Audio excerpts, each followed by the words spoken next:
café de 10:55 son muchos los temas que podemos analizar con este profesional del derecho, gremialista, y un hombre dedicado a la República Dominicana en cuanto a instituciones, en cuanto a su dirección en lo político y social. Él preside un movimiento que es gentío, y con él ya hemos conversado en ocasiones anteriores, y qué bueno que está con nosotros porque hay muchos temas en los que podemos escuchar su opinión, su criterio, porque son temas de interés colectivo. Ramón Monchi Estrella está con nosotros en este café, y a quien saludamos y damos los buenos días. Buenos días, gracias por la invitación, me siento como en casa y estamos aquí para plantear nuestras ideas sobre el acontecer que pasa en el país y en el mundo, siempre en la perspectiva de lograr construir ciudadanía responsable que permitan que la sociedad se desarrolle para bien. Monchi, el movimiento Gentío no tenía un apellido recientemente. Gentío para el cambio político y social. Ya. Es el nombre completo. Nosotros estamos construyendo estructuras sobre todo municipales en distintas partes del país. Con esto de las candidaturas independientes, ¿abre el abanico para Monchi Estrella? Mira, la candidatura independiente se le ha dado demasiada dimensión, pero es difícil llegar desde los partidos pequeños, inclusive, que llegar de manera independiente. Vamos a ver cómo una ley regula esto, porque ¿qué es lo que pasa en este país? Lo que pasa es lo siguiente: el 80% del presupuesto que el Estado le da a los partidos se queda en los partidos mayoritarios. Entonces, si tú le dices que hay una serie de partidos minoritarios o intermedios que toman el 12% del presupuesto, los intermedios, y la gran cantidad de partidos toma el 8%, ¿con qué va a trabajar? ¿Con qué va a competir una candidatura independiente? Claro que abre el abanico de la democracia, de que la gente pueda participar sin estar atado a todas estas estructuras, pero es muy difícil constituir un proyecto nacional o un proyecto local de manera muy independiente si tú no haces una estructura. Quiere decir, Monchi, que es casi una misión imposible ganar una candidatura sin el dinero del Estado. No, lo que pasa es que el dinero del Estado y el dinero del uso público de los recursos de lo que dirigen instituciones pone a competir en mucha desigualdad aquel que no está en el Estado o que no tiene financiamiento. Es decir, es una desigualdad enorme. Mientras una persona puede pagar publicidad en la televisión, el otro no puede hacer absolutamente nada. Y nosotros estamos en un mundo totalmente mediático, en el cual los medios de comunicación tienen una importancia capital para la definición de lo que puede ser una campaña política. No importa las propuestas que tú tengas, si tú no la difundes y no tienes la posibilidad de que llegue a la población, es un asunto de recursos que son humanos, que son mercadológicos, pero que también son parte de un poder mediático que lo representa el poder económico. Y que tampoco se regule en el país, Monchi, porque hemos visto gente que hace una campaña que va más allá de los topes que la misma ley sí, señala. Porque lo del financiamiento público es lo que se sabe. El dinero que se invierte en una campaña electoral, yo he escuchado regidores que dicen que gastan 3 y 4 millones de pesos, diputados que gastan 60 millones de pesos para llegar, y entonces un senador para llegar, el presidente de la República. Es decir, mientras esto no exista una equidad y que exista una ley que permita que los espacios de promoción en términos de la televisión y los medios de comunicación en sentido general sean equitativos, y que la gente pueda plantear su propuesta, mientras aquí no se hagan los debates obligatorios sobre la propuesta, que la gente sepa qué propone un candidato, nosotros vamos a tener un sistema político electoral excluyente, que excluye al que no tiene nada. ¿Y los nuevos medios sociales no vienen a ayudar un poco en la democratización de ese proceso? Sí, esos medios sociales tienen páginas que hay que pagarlas, es decir, que hay que poner dinero para que pueda llegar a la población. Simplemente tú tienes muy reducido el hecho de tú tener un Facebook, un Instagram, con tus amigos, con tu círculo. Tiene también que ponerle dinero para que llegue a mayor población, y eso no lo tiene todo el mundo, a menos que no reciba un financiamiento del empresariado. Sí, pero la diferencia de inversión es bastante distinta de una inversión publicitaria en televisión, por poner un caso, y pagar una publicidad en Instagram o en Twitter. Sí, pero la publicidad tiene que tener, tiene su lógica de profesional, su estilo, que no es igual que una persona haga un vídeo de manera artesanal, que lo haga con equipos sofisticados que te permitan que la persona se vea su rostro de manera positiva, o vea el entorno, exprese de manera que pueda ser captado y asumido por la sociedad. Entonces eso tiene un costo. Ahora, no es que sea imposible, tampoco podemos ser maximalistas y decir no se puede. Pienso que se abre una puerta que debe ser aprovechada por aquellas personas que tienen propuestas, para difundir su propuesta y para ver si cambia esta desigualdad que existe en el sistema electoral dominicano. ¿Eso debe matar las esperanzas de los partidos pequeños? No, yo pienso que aquí hay demasiados partidos. Es lo primero. Es decir, yo creo que hay partidos que solamente hacen actividad para el momento electoral, sea para agruparse como garrapatas a los partidos más grandes, o sea para plantear candidaturas que no tienen la posibilidad de plantear candidaturas nacionales en todos los estamentos. Y nosotros también tenemos que ver una ley de partidos políticos que la gente se puso de acuerdo en el desacuerdo, es decir, que no regula absolutamente nada. Nosotros tenemos partidos reconocidos en el país que sacaron 3.000 votos.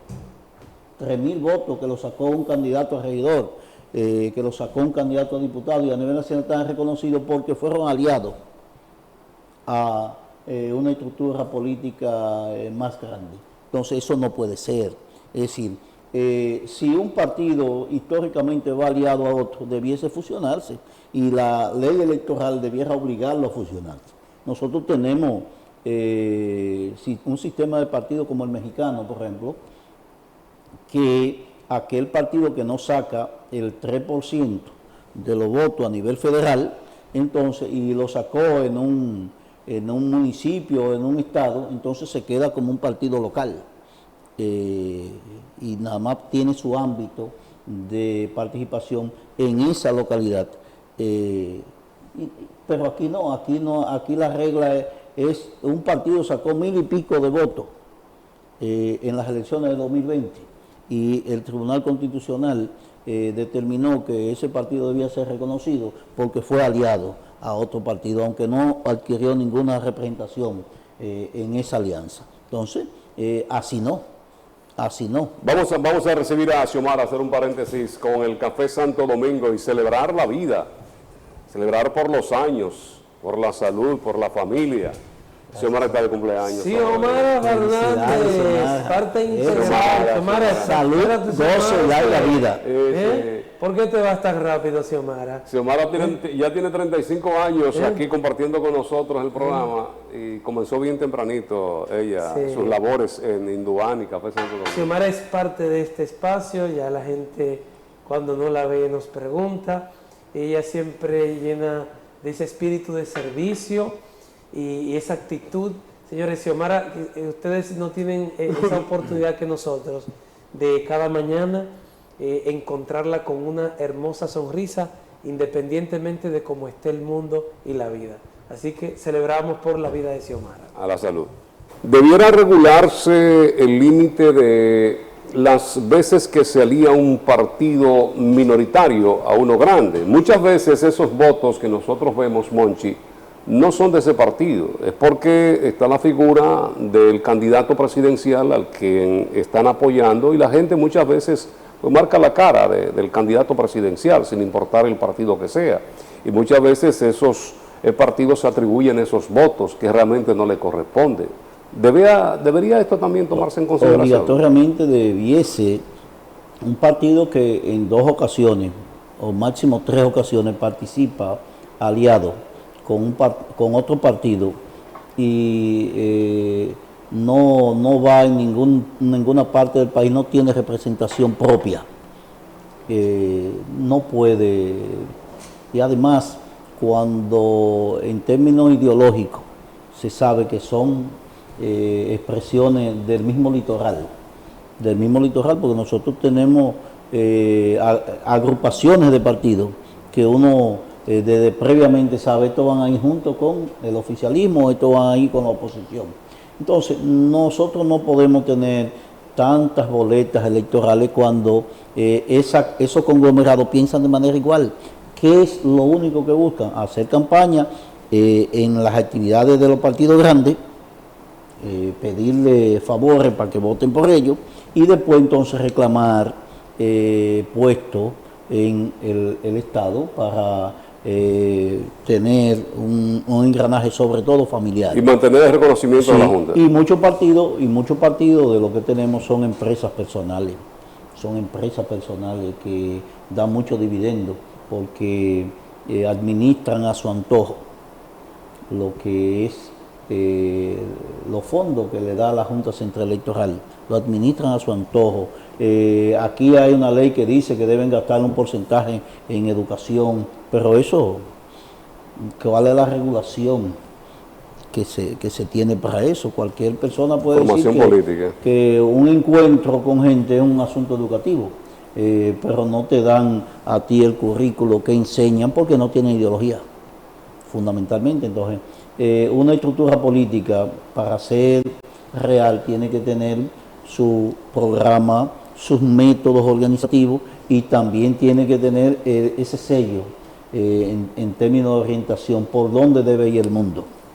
Y eso no existe en la mayoría de los partidos de la República Dominicana. Uno entiende que los partidos hacen lo que ellos entiendan con esos recursos que la Junta le da, pero vemos que hay inclusive presidentes y secretarios con salarios y sueldos exorbitantes. ¿Esto también no podría tomarse en cuenta, Monchi? Lo primero es que eso es violatorio a la misma concepción de partido político. Una gente se afilia a una organización política de manera altruista. Entonces ese es el espíritu de que tú vas a aportar al país sin nada a cambio. Entonces cuando a una persona se le ponen sueldos, salarios hasta de 500,000 pesos, 700,000 en partidos políticos, entonces tú dices, ven acá, pero este es un asunto bastante remunerado. No puede ser así, no debe ser así. Nosotros no podemos tener una clase política que es pagada con el dinero del pueblo dominicano.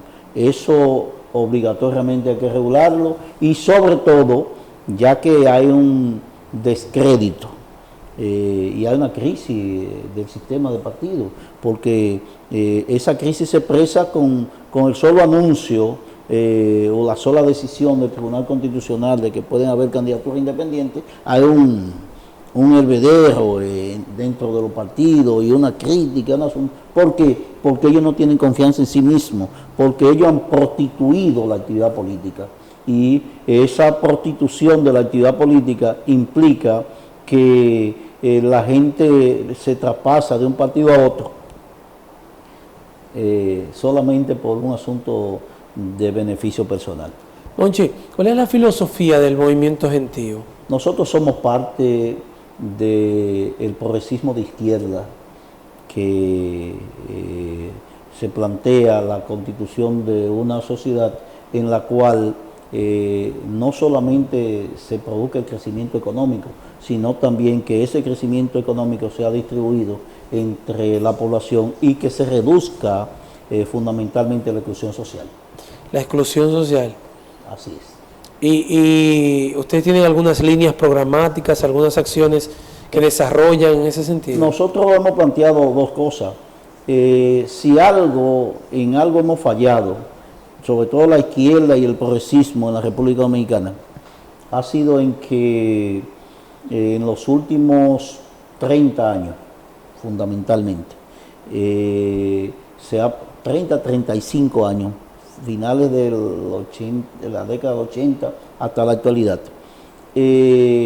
los núcleos fundamentales de la sociedad se han abandonado. El movimiento de izquierda basó su estrategia en organizar movimientos populares, movimientos sociales, y abandonó la parte esencial de la lucha de clase, que es la clase obrera, que los sindicatos, que son los grupos profesionales, y también ese discurso se planteó en un asunto que es bueno, es necesario, que es la profundización de la democracia, en el sentido de que la gente tenga participación, que las mujeres, que los jóvenes, que no haya discriminación, pero se abandonó algo sustancial, que es por lo que mueve a la gente, que son los problemas de salud, los problemas de vivienda, los problemas de educación, los problemas de marginación que tiene la sociedad, y nosotros tenemos que volver a plantearnos los problemas sustanciales de la gente. ¿Para qué? Para volver a estar en el imaginario político de la sociedad, que en los sectores de izquierda y progresistas no han estado en el imaginario de la gente común. En el día de ayer, Monchi, se formó la comisión bicameral para el estudio del Código Penal, un grupo de senadores, un grupo más grande de diputados, habrán vistas públicas, etcétera. ¿Cuál es la posición de ustedes sobre el Código Penal y lo que lo tiene frenado? Mira, lo que lo tiene frenado es la falta de voluntad política para aprobar un código en el cual es una necesidad nacional, y no solamente nacional, también internacional. La aprobación de un código que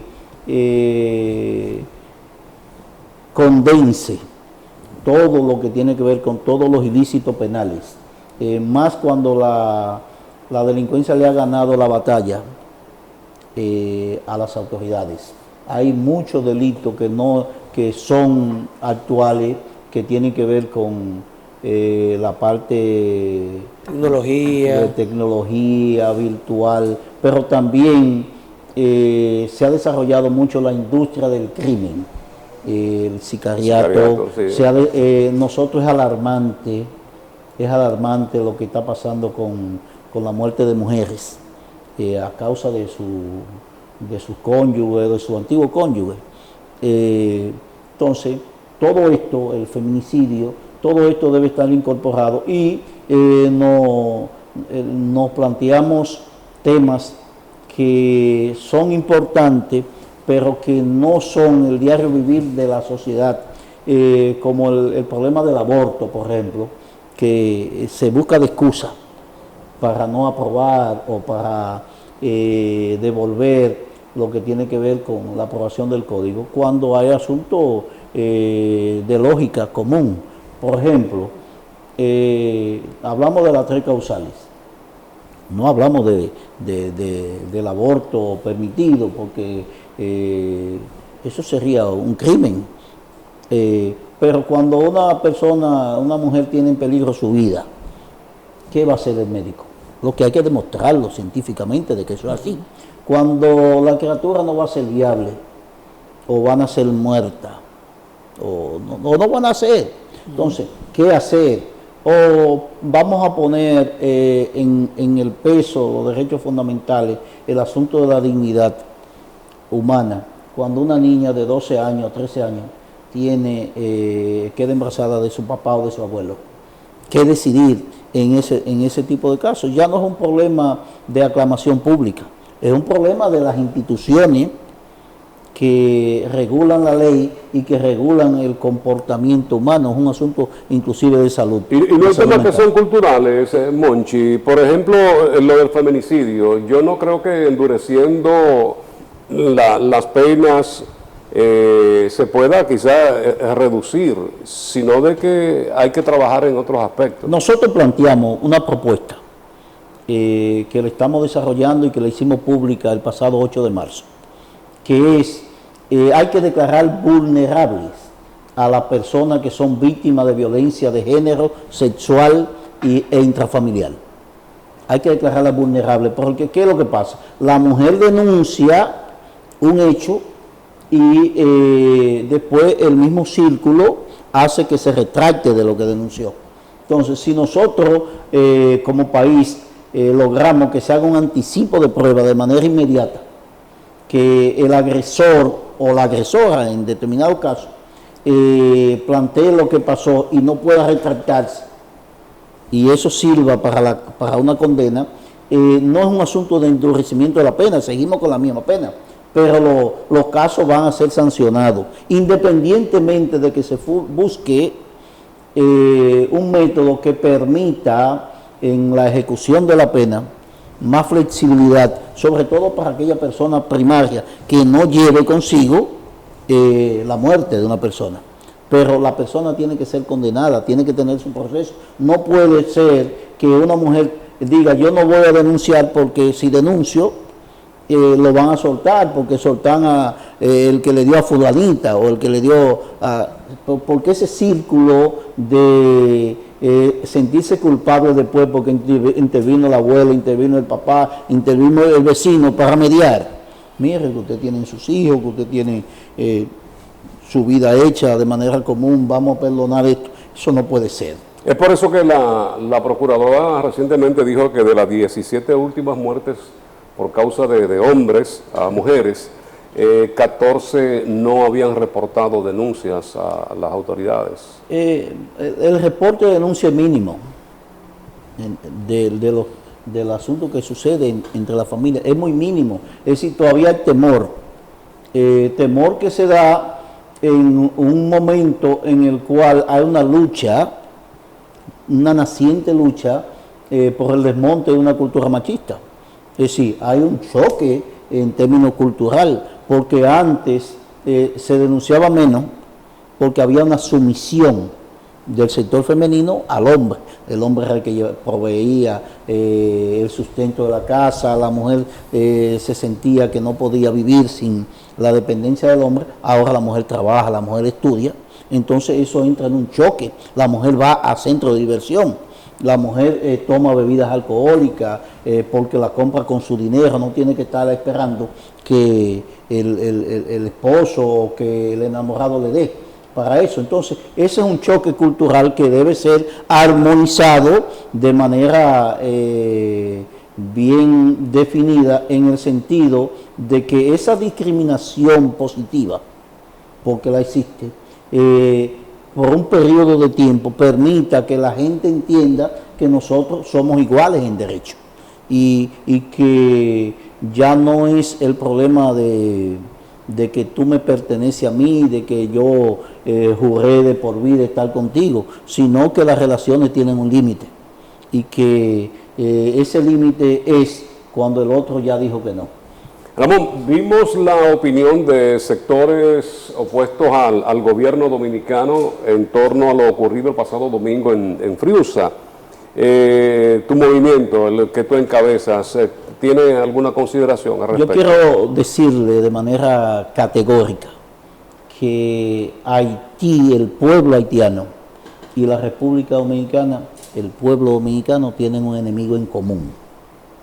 Tienen un enemigo en común que deben enfrentarlo, que no son los haitianos que residen en este país, No son esos nuestros enemigos. El enemigo común que tiene la República Dominicana son los que le suministran las armas a las bandas haitianas que tienen desestabilizado ese país y que hace que la gente tenga una corredera y salir por donde más posibilidad tenga. Y en este caso de la República Dominicana, esas bandas haitianas reciben armas del exterior y todos sabemos cuál es, pero a ese no se quiere enfrentar. Entonces, nosotros tenemos que unir a la República Dominicana y como que recibe la consecuencia negativa de esa desinstitucionalización y ese caos que vive en Haití, fruto de que no hay la posibilidad de convivir pacíficamente en muchos de los territorios haitianos y la gente viene hacia República Dominicana. Entonces, la causa de eso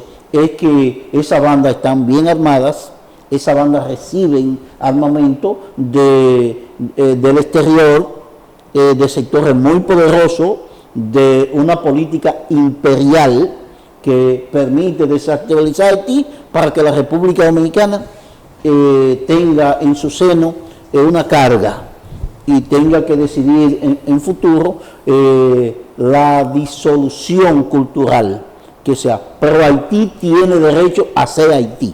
El pueblo haitiano tiene su historia, tiene su cultura, tiene sus lazos de afinidad, y la República Dominicana también tiene su propia cultura. Entonces, y tiene un enemigo común. ¿Cuál es el enemigo? El enemigo que provoca esa desestabilización. Si no le suministraran armas a esas bandas armadas, Haití pudiese lograr un nivel de estabilización tal que permita que los haitianos busquen solución en su propio país a su creciente situación socioeconómica, y con eso no se ha contribuido. Por eso la misión multinacional encabezada por Kenia ha fracasado. ¿Y al final qué debe ocurrir con esas bandas? ¿Es negociar con ellas? No, sean parte de... lo que pasa es que si no hay suministro de armas y de municiones, las bandas no tienen posibilidad de mantenerse por sí solos, y tendrían una parte, porque también hay que hacer algún nivel de amnistía, de perdón, para quienes depongan las armas, obligatoriamente. Estamos en una situación donde ellos controlan más territorio que el supuesto gobierno que tiene, que es un gobierno también de facto, que nadie lo ha electo. Entonces, nosotros necesitamos unir la clase pensante de este país para enfrentar ese enemigo común. Ese enemigo común que es el que ha provocado la desestabilización de Haití, y por ende esta camada de personas que llegan aquí que despavoridas porque no tienen otro lugar para donde tomar. Los haitianos quisieran estar en Estados Unidos, ahora se les permite estar en Estados Unidos. ¿Cómo evalúas tú el manejo de la política migratoria de este gobierno? Mira, la República Dominicana, si hay un gobierno que ha enfrentado y que ha tratado de buscar correctivos, ahora, el problema es que no es el problema de repatriar, porque es que donde usted tiene que, para poder tener garantía de vida, tiene que salir. Para poder tener garantía de vida, usted tiene que salir de ahí, a usted lo devuelven y usted vuelve a tratar de salir. Entonces, el problema está en estabilizar, en pacificar Haití. Y no ha habido voluntad política del imperio norteamericano de pacificar Haití. No hay voluntad política. Y las repatriaciones se han convertido en todo un negocio. Entonces, claro, porque ese es un negocio ilegal, pero del cual se benefician empresarios, se benefician personas y se benefician políticos, históricamente. Entonces, siempre la República Dominicana ha tenido una gran cantidad y sectores donde la población haitiana tiene bastante incidencia. Recordemos cuando los ingenios, los batelles, que eran conglomerados haitianos, pero nunca como ahora. Regulados, pero inclusive hasta vacunados. Regulados, pero en un sistema esclavista, en el sentido de que Duvalier recogía números y lo enviaba hacia acá, a veces sin ningún tipo de documento, y se recibían.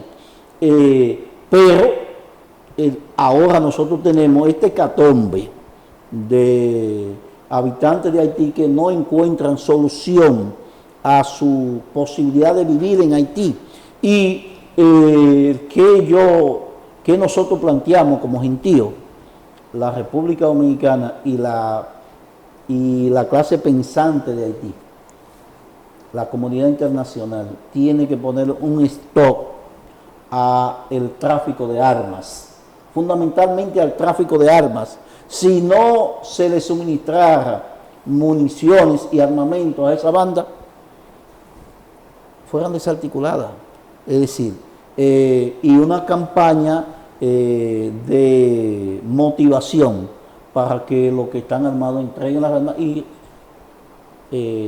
proveerle de trabajo. Parece que gran parte de esas armas y municiones salen de aquí o vienen por aquí, se mueven por aquí. Hay dominicanos y hay personas de gran poder, tanto en la República Dominicana como en Estados Unidos, que la fabrican. Porque usted dirá, salen de República Dominicana, pero la República Dominicana no tiene fábrica de armas.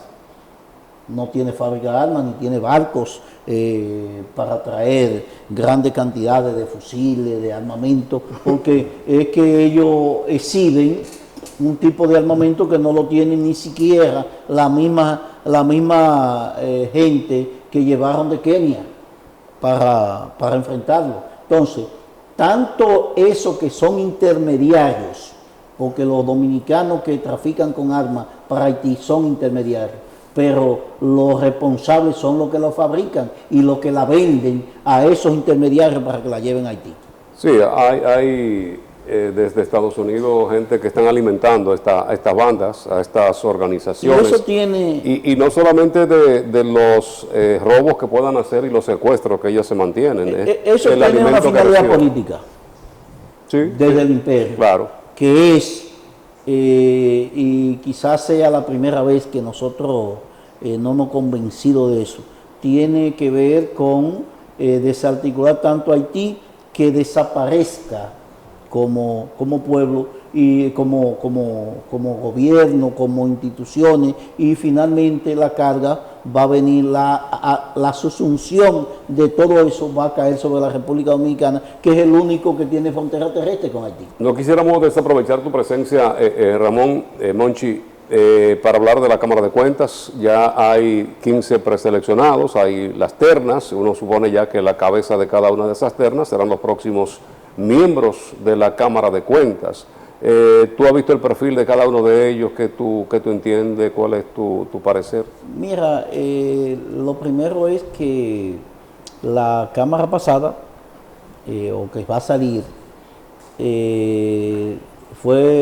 va a ser removida totalmente. Ese es un paso de avance en el sentido de que no logró concitar el apoyo de la sociedad. Independientemente hay gente que con perfil de gente honesta, dentro de lo que estaban, pocos, pero lo hay. Pienso que ahora en la evaluación lo que debe verse es el nivel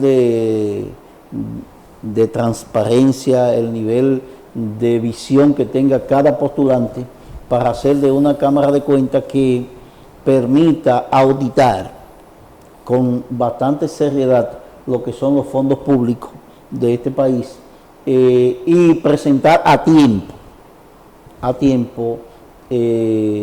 lo que son sus informes, porque lo que nosotros tenemos es un cuello de botella histórico, en el sentido de que no ha respondido nunca la Cámara de Cuentas a las expectativas que ha tenido la población en términos de fiscalización, de rendición de cuentas y de transparencia. Muchas veces se han acomodado los informes y eso es peor. Pienso que el Senado de la República en esa comisión especial debe ver con lupa el perfil de cada candidato para seleccionar lo mejor. Eso le daría a este país mayor estabilidad en lo que tiene que ver con la transparencia. yo quiero decir que mucho de lo que se está pasando con Friusa y la participación política de dirigentes políticos en esas actividades obedece a que quieren cambiar lo que está pasando en el país en estos momentos. En este momento se están conociendo los juicios de fondo de la mayoría de los casos de corrupción. ¿Usted cree que eso va por ahí?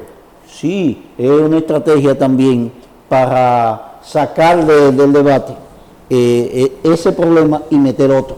Es decir, aquí todo el mundo sabe que el enemigo de la República Dominicana no son los haitianos que están en Rusia, ni los migrantes que están aquí. El enemigo son los que desestabilizan Haití. Esos son los enemigos de la República Dominicana, porque eso es lo que hacen como consecuencia. Y lo saben los dirigentes políticos, los jefes de los partidos, los ex candidatos presidenciales, los que aspiran a ser presidente, pero ellos quieren hacerse graciosos ante una población que no ve más allá de que en cada esquina ve un haitiano con una carretilla o pidiendo o trabajando construcción y muchos que dicen nos están quitando el trabajo, y cuando usted le dice ¿usted quiere trabajar construcción? No, ese trabajo es de haitiano. ¿Qué de cierto es? Entonces, es una situación de doble moral. ¿Qué de cierto es que hay zonas en el país en las que ni la policía entra? Sí, hay de todo, pero no solamente por los migrantes haitianos. Aquí hay barrios, y usted se pregunta, ¿por qué el microtráfico controla zonas? Y la policía que lo denuncia y que dice que desarticuló tal punto de droga, al otro día el punto está igualito y sigue pero eso no es un asunto de complicidad. Sí, pero también en esos barrios, tanto de poblaciones marginales, sean de nacionalidad haitiana o dominicana, es un asunto de complicidad de las autoridades y es un asunto de regulación de las autoridades. Cuando las autoridades quieren entrar, entra a cualquier lugar, tiene la vía. Nosotros tenemos un país, vamos a decir,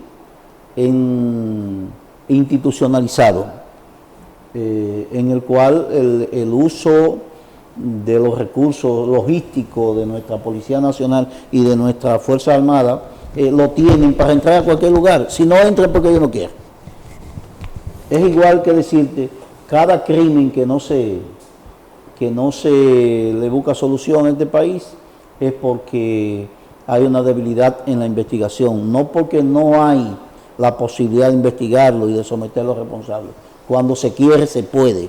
Y la Policía Nacional ha demostrado que puede investigar y que tiene elementos para investigar cuando quiere. O fíjense los asaltos a los bancos, cómo siempre se resuelven. Entonces, cuando la policía o migración no entra a un barrio, a un sector marginal, es porque no tiene la disposición de hacerlo o no hay voluntad política para hacerlo. Pero no es que aquí haya tierra de nadie, en el sentido de que aquí hay bandas que controlan territorios. Eso no es verdad. No, la situación de República Dominicana no es la situación de Haití. Gracias, Monchi, por acompañarnos. Se nos fue el tiempo que siempre dedicamos a nuestros invitados en este café de Diario 55. A ustedes gracias por acompañarnos. Ramón Monchi Estrella preside el Movimiento Político y Social Gentío, ha estado con nosotros.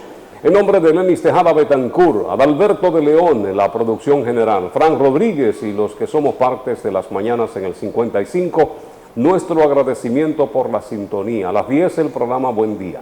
Nosotros regresamos mañana después de la misa. Feliz resto de este martes.